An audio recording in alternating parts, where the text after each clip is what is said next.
할렐루야. 오늘 데살로니가전서 5장 16절에 28절 말씀까지 모든 은혜에 감사다라는 제목으로 함께 은혜를 나누고자 합니다. 오늘 추수감사주일입니다. 1년에 우리의 삶과 우리의 모든 일들, 우리의 살아왔던 일정들을 하나님 앞에 올려드리며 올 한 해를 결산하는 축복의 시간입니다. 모든 것이 하나님의 은혜인 줄로 믿습니다. 1년 동안 우리를 인도해 주시는 그 하나님의 은혜가 주의 교회와 믿음의 성도들의 삶 가운데 풍성하게 임하시기를 주의 이름으로 축원드리겠습니다. 우리가 왜 하나님께 감사를 드려야 될까요? 이 땅의 삶을 살아가면서 사람으로 태어난 것이 하나님의 은혜요, 하나님께서 저희들을 축복하여 주셔서 이 땅에 선물로 모든 것을 주셨기에 내가 살아갈 수 있고 생명을 가지고 살아갈 수 있음에 감사할 수 있는 추수감사절의 절기가 믿음의 성도들에게 함께 하시기를 주의 이름으로 축복합니다. 이 세상에는 헤아릴 수 없는 많은 피조물들이 있죠. 하나님이 창조의 섭리 가운데 해와 달과 별을 창조하시고 그 중간들을 채우시면서 동물과 식물과 또한 바다와 거기에 거하는 물고기들, 수많은 이 꽃과 나비와 새와 짐승 모든 것들을 채워주셨습니다. 그리고 이 세상이 넓고 아름답고 신비로운 세계로 만들어주셨습니다. 하나님이 이것들을 창조하시며 마지막에 하나님의 형상을 따라 사람을 지으셨습니다. 그리고 이 모든 것들을 다스릴 수 있는 특권과 의무를 인간들에게 허락하셨습니다. 내가 사람으로서 하나님이 주시는 이 모든 세상에서 생육하며 번성하며 다스림의 축복이 우리 모든 성도들에게 임하시기를 주의 이름으로 축원합니다. 하나님이 모든 피조물 중에 사람을 제일 나중에 만드셨죠. 그리고 이 모든 것들을 다스리게 하셨습니다. 여러분, 우리가 밝은 눈으로 이 아름다운 신비한 대자연과 사랑하는 가족들과 친지들, 웅장한 음악, 또한 사랑의 속삭임 모든 것들을 누릴 수 있도록 나를 창조하시고 나를 만들어주신 하나님 앞에 감사의 마음을 담아 표현할 수 있기를 바랍니다. 하나님은 우리를 이 세상에 존재하게 하시고 계속해서 우리를 인도하시고 보호해 주시는 하나님이라는 사실입니다. 그러기에 올해도 수많은 환난과 역경이 있었지만 태풍이 있고 어려운 일들도 있었지만은 앞에 장식된 이런 봉헌한 과일처럼 탐스러운 과일들이 열게 하시고 곡식들을 자라게 하시고 또한 여기까지 인도하신 그 하나님의 은혜가 얼마나 감사한지요. 건강을 주셔서 이렇게 하나님의 성전에 나와서 찬양과 경배를 드릴 수 있도록 인도해 주신 그 하나님 앞에 감사를 드립니다. 이 모든 것이 하나님의 은혜입니다. 하나님께 우리의 마음과 우리의 정성을 담아서 영광의 박수로 하나님께 올려드리도록 하겠습니다.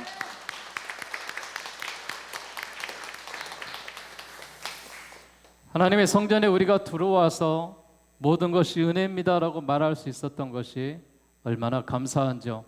나에게 건강을 주셨습니다.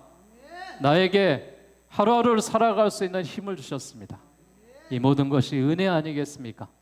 우리가 하나님의 은혜를 누릴 수 있는 믿음의 성도들 가운데 오늘 축복의 귀한 주일이 될 수 있기를 바라겠습니다.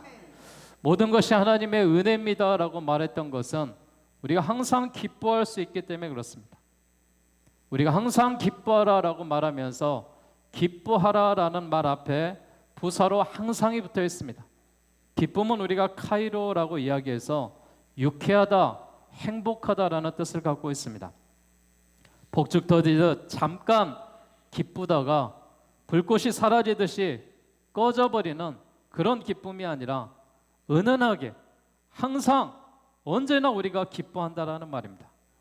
즉 기쁠 때만 기뻐하지 말고 도저히 기뻐할 수 없는 상황에 이르러도 기뻐할 수 있는 믿음이 그리스도인들에게 주어지는 것입니다.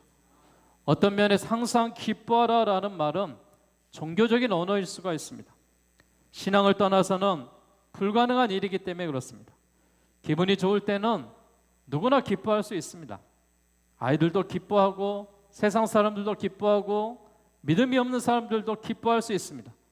그러나 기쁨의 상황이 아닌데도 기뻐할 수 있는 것이 그리스도인들입니다. 예수님은 십자가를 짊어지시면서도 기뻐하셨습니다. 최후의 만찬에 겟세마네 동산에 가셔도 기뻐하셨습니다. 초대교회 그리스도인들은 고난을 받고 핍박을 받으면서도 그들은 기도했고 그들은 순교했고 웃으면서 그 신앙의 여정을 이어갔습니다. 항상 기뻐하라라는 말씀은 우리가 좋은 일이든 나쁜 일이든 힘든 일이든 어떤 고난과 역경이 있다 하더라도 기뻐하며 살아가는 것을 말하고 있습니다. 여러분, 기쁨의 원천이 무엇이겠습니까? 빌립보서 4장 4절에 보면은 주 안에서 기뻐하라, 내가 다시 말하노니 기뻐하라 라고 말했습니다. 주님 안에 있을 때 우리가 기뻐할 수 있습니다. 물론 주님 밖에 있는 사람도 기쁘죠. 출세해서 기쁘고 성공해서 기쁘고 인기를 누려서 기쁘고 돈을 많이 벌어서 기쁘겠죠. 그러나 여러분, 그 기쁨은 한시적입니다. 우리가 살아가는 세상까지 그들은 기쁨을 누리는 것입니다. 그러나 우리가 주 안에 있다라는 것은 이 땅에 어떤 고난과 환난이 오더라도 주님 때문에 기뻐할 수 있는 것이고 영원한 나라에 들어갈 수 있기 때문에 우리가 기뻐할 수 있는 것입니다. 예수 안에 있는 자가 매일의 삶이 기쁨으로 가득한 줄로 믿습니다. 일생이 기쁨으로 가득 차고 성공해도 불행한 사람이 있고 실패해도 행복한 사람이 있습니다. 건강하게 살아도 내가 불행하다라고 이야기하는 사람이 있고 건강하지 못해도 내가 행복한 사람이다라고 말할 수 있습니다. 그 사람의 그 중심에 예수 그리스도가 있느냐 없느냐의 차이입니다. 사랑하는 여러분, 우리가 항상 기뻐하며 항상 기뻐할 수 있는 그런 사람들이 행복한 사람입니다. 오늘 거룩한 성일에 하나님의 성전에 나와서 예배하는 여러분이 항상 기뻐하는 삶을 살아가시기를 주의 이름으로 축복합니다. 성도가 왜 우리가 기뻐할 수가 있을까요? 그 기쁨의 출처가 무엇이냐? 우리가 구원받았기 때문에 그렇습니다. 예수와 함께하기 때문에 우리는 기뻐할 수가 있습니다. 하박국 3장 18절에 보면은 나는 여호와로 인하여 즐거워하리라, 나의 구원의 하나님으로 인하여 기뻐하리라 라고 말했습니다. 우리가 주님과 함께 구원받는 자녀로 살아갈 때 기쁨이 임하는 것입니다. 그리고 우리에게는 하나님의 나라 가운데 먹는 것과 마시는 것이 아니라 오직 성령 안에 의와 평강과 희락이다라고 말했습니다. 우리가 성령이 함께할 때 우리의 삶을 인도하시고 우리를 보호하시고 함께하시는 성령님 때문에 기뻐할 수가 있습니다. 우리에게 하나님은 성경을 통하여 말씀을 주셨습니다. 내가 주의 말씀을 얻어먹었사오니 주의 말씀은 내 마음과 기쁨의 즐거움이 되리라 라고 예레미야 15장 16절은 말하고 있습니다. 우리가 하나님의 말씀을 받을 수 있는 것에 대해서 기뻐할 수 있습니다. 그리고 때를 따라 나를 도와주시는 하나님의 은혜가 있기 때문에 우리가 기뻐할 수가 있습니다. 우리 앞길을 알지 못합니다. 내일 일을 알지 못합니다. 그러나 소망의 하나님이 우리와 함께 하시기 때문에 우리는 기뻐할 수가 있는 것입니다. 기쁨으로 살아도 우리의 인생이 짧습니다. 사람들 미워하지 마시고 또한 이 땅에서 혈기 부리지 마시고 삶을 살아가면서 믿음 안에서 항상 기뻐하며 주 안에서 항상 기뻐하며 살아갈 수 있는 모든 성도들의 삶이 되시기를 주의 이름으로 축원합니다. 우리가 모든 은혜에 감사할 수 있는 자는 기도하는 자들입니다. 오늘 성경에 보면은 쉬지 말고 기도하라 이렇게 말하고 있습니다. 아니, 사람이 어떻게 쉬지 않고 계속해서 기도한다는 말입니까? 문자 그대로 우리가 이 말씀을 보게 되면은 우리는 이렇게 기도할 수가 없죠. 24시간 잠도 자지 않고 성전에 와서 늘 기도만 하란 말입니까? 쉬지 말고 기도하라라는 말은 그런 뜻이 아닙니다. 기도에는 네 종류가 있습니다. 부르짖어 기도하는 그런 부르짖음의 기도도 있고, 우리 마음속으로 하나님 앞에 기도하는 그런 심령의 기도도 있습니다. 우리가 삶을 살아가면서 생활 속에 늘 일상의 삶 속에서 기도하는 그런 기도도 있습니다. 아니, 우리의 삶 자체가 예수님과 동행한다면 이것이 우리가 기도하는 생활 아니겠습니까? 쉬지 말고 기도하라라고 말했던 것은 우리가 매일의 삶을 살면서 주님과 함께하라라는 의미의 진정한 쉬지 말고의 기도인 줄 믿으시기 바랍니다. 우리가 믿음으로 기도한다라는 것은 믿음으로 기도한 자가 다 받기 때문에 믿음으로 기도하라라고 말하고 있습니다. 마태복음 21장에 보면은 너희가 기도할 때에 무엇이든지 믿고 구하는 것은 다 받으리라라고 말했습니다. 사랑하는 여러분, 여러분이 구하는 것들이 있다면은, 바라는 것들이 있다면 하나님 앞에 기도하며 살아가시기를 바라겠습니다. 하나님은 기도를 통해서 성도들을 만나 주십니다. 너희가 여호와를 만날 만할 때에 찾으라, 기꺼이 계실 때에 그를 부르라라고 이사야 55장 6절에는 말하고 있습니다. 우리가 기도하면 하나님이 만나 주시기 때문에 기도하라라고 말하는 것입니다. 그리고 여러분, 이 땅의 삶을 살면서 구하십시오. 찾으십시오. 두드리십시오. 구하는 자가 하나님께서 주실 것이며, 찾는 자가 찾게 될 것이며, 두드리는 자에게 열려지는 축복이 있을 줄로 믿습니다. 우리가 주님 안에 있는 자가 기도할 수 있기 때문에 쉬지 말고 기도하라 라고 말했습니다. 너희가 내 안에 거하고 내 말이 너희 안에 거하면 무엇이든지 원하는 대로 구하라, 그리하면 이루리라 라고 말했습니다. 주님 안에 있는 자가 기도할 수 있는 것입니다. 기도는 어떤 특정한 시간에만 하는 것이 아닙니다. 우리의 삶 자체가 기도하는 생활이 되어야 됩니다. 이 말은 다시 말하면은 긴장을 풀지 말고 그리스도인답게 살아라라는 것입니다. 신앙인답게 살아라는 것입니다. 우리가 범죄하지 아니하고 정결한 삶을 살아가고 늘 기뻐하며 기도할 수 있는 삶이 하나님이 기뻐하는 삶 아니겠습니까? 쉬지 말고 기도하라라는 말은 항상 영적으로 긴장하며 살아라라는 말입니다.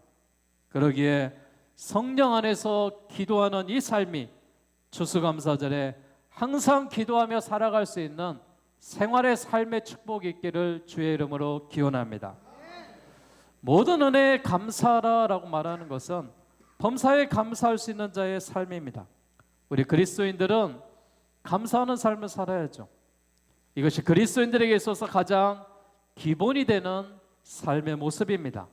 성경은 감사하되 어떻게 감사하라 말하냐면은 범사에 감사하라라는 것이죠. 범사라는 것이 무엇입니까? 어떤 일이든 어떤 경우든 모든 경우에든 우리가 감사하며 살아라라는 것입니다. 바보입니까? 슬픈 일이 있어도 감사하고, 환난이 있어도 감사하고, 사고가 있어도 감사하고, 어떻게 늘 감사만 하면서 살아란 말입니까? 우리 그리스도인들이 감사할 수 있는 이유는 이 모든 것들이 하나님이 나에게 주신 이런 시련과 고난의 시간이라면은 그 일을 극복하고 나서 고난 뒤에 오는 축복이 있기에 우리가 감사하며 살 수가 있는 것입니다. 성경에 보면은 욥이라는 사람이 나와요. 욥이라는 사람이 당대에 하나님을 의지하며 믿음으로 살며 거상이며 또한 예배를 잘 드리며 하나님을 잘 섬기는 사람이었습니다. 그런데 욥에게 시험이 찾아왔습니다. 시험이 마귀가 하나님께 허락을 받으며 욥에게 시험을 하기 시작합니다. 그의 형제 10명이 집이 무너져서 죽게 되고요, 다음 날 전 재산을 잃어버리는 그런 고통이 있었고요, 그가 소유하고 있는 약대와 양과 소가 다 동방의 사람들이 와서 또한 많은 사람들이 와서 약탈해 갔고요. 이 광경을 보고 그의 아내는 떠나버렸고요. 나중에 욥은 몸에 병이 들어서 기와의 몸을 긁을 정도로 모든 것을 잃어버리는 그의 삶이 되었습니다. 근데 욥이 뭐라고 욥기 1장 21절에 고백한 줄 아십니까? 그는 이렇게 고백했습니다. 주신 자도 여호와시요 취하신 자도 여호와시니 여호와의 이름이 찬송을 받으실지어다. 여러분, 주신 자도 여호와십니다. 환난을 잊게 하신 분도 여호와십니다. 고난을 받게 하신 분도 여호와십니다. 내가 이 모든 일들을 극복할 수 있었던 것은 하나님이 나와 함께 하신다는 사실입니다. 그러기에 우리가 부하든지 가난하든지 평안하든지 어떤 고난이 있다 하더라도 하나님 앞에 감사하는 자들이 되시기 바랍니다. 욥은 환난 중에 나오는 이런 믿음의 감사가 있었습니다. 사랑하는 여러분, 삶이 힘드십니까? 어려운 일들이 있습니까? 왜 나만 이렇게 힘드냐라고 말하십니까? 여러분, 그러나 여러분 결코 혼자가 아닙니다. 하나님이 함께 하시고 하나님이 역사하시고 하나님이 인도하시기에 여러분 모든 환난들이 떠나고 고난되어 있는 축복이 여러분의 미래의 삶 가운데 함께 하시기를 주의 이름으로 축원합니다. 범사에 감사하라고 말했던 것은 이 감사가 태양과 같기 때문에 그렇습니다. 시편 84편 11절에 보면은 여호와 하나님은 해요 방패시라라고 말했습니다. 감사하는 자는 여호와의 해가 떠올라서 여러분과 함께하며 여러분의 인생에 방패가 되어 주실 줄로 믿습니다. 또한 감사하는 자는 단비와 같다 그랬습니다. 이른 비와 늦은 비를 주시며 필요할 때마다 하나님이 단비를 내려주실 줄로 믿습니다. 고린도서 2장 15절에 보면은 우리는 구원 얻은 자들에게 망하는 자들에게나 하나님 앞에 그리스도의 향기다라고 말했습니다. 우리가 그리스도의 향기가 나기 때문에 감사하는 자가 되어야 됩니다. 또한 감사하는 자는 양약과 같다 그랬습니다. 그래서 잠언 3장 7절과 8절에 여호와를 경외하며 악을 떠날지어다 이것이 내 몸에 양약이 되어 내 골수로 윤택하게 되리라 라고 말했습니다. 사랑하는 여러분, 우리가 감사할 수 있는 것은 태양빛을 주시며 또한 하나님의 보호하심과 그 은혜 가운데 방패의 역할을 감당해 주시며 이른 비와 늦은 비로 단비와 같은 축복을 주시며 향기로운 제사를 드릴 수 있는 그리스도인으로서 향기가 나게 하시며 늘 양약처럼 하나님이 보호하시는 은혜가 있기에 우리 모든 성도들이 감사하며 살아가야 될 줄로 믿습니다. 이 추수감사절에 범사에 감사하며 살아갈 수 있는 우리 모든 성도들이 되시기를 주의 이름으로 축원합니다. 시편 50편 23절에 보니까 감사로 제사를 드리는 자가 나를 영화롭게 하나니 그의 행위를 옳게 하는 자에게 내가 하나님의 구원을 보리라 라고 말했습니다. 오늘 본문 23절에도 평강의 하나님이 우리가 온전히 거룩하게 하시며 영과 혼과 몸이 예수 그리스도께서 강림하실 때에 흠없게 보존되기를 원한다라고 말했습니다. 하나님은 약속을 지키시는 하나님이십니다. 우리는 그 하나님을 믿고 따르는 것입니다. 이는 생명이 마지막에 영원한 나라에 갈 때까지 구원받는 자로 성화의 과정으로 주관해 주신다라는 사실입니다. 하나님은 평화의 근원이십니다. 그리고 내주하시는 성령께서 우리의 영과 혼과 몸을 주관하시어 우리의 성품이 최종적으로 완전하게 하실 것입니다. 이를 위해서 우리는 서로 중보기도하는 삶을 사십시오. 말씀과 성령의 지배를 받으며 살아가십시오. 형제를 축복하며 살아갈 수 있는 우리 그리스도인들이 되십시오. 올해 이 추수감사절에 모든 성도들을 통하여 항상 기뻐하는 삶을 살아가시고 쉬지 말고 기도하는 삶을 살아가시고 범사에 감사하는 그런 삶을 살아가셔서 그리스도 예수 안에 하나님께서 명령하신 그 충만하신 뜻대로 우리가 살아갈 때 추수감사절의 이 은혜가 우리의 인생의 삶 가운데 계속해서 이어질 줄로 믿습니다. 예수 안에 거하며 감사의 절기를 지키며 하나님의 성전에 와서 예배하는 여러분 모두가 하나님의 자녀로서의 삶을 살아갈 때 은혜와 축복의 삶이 될 줄로 믿습니다.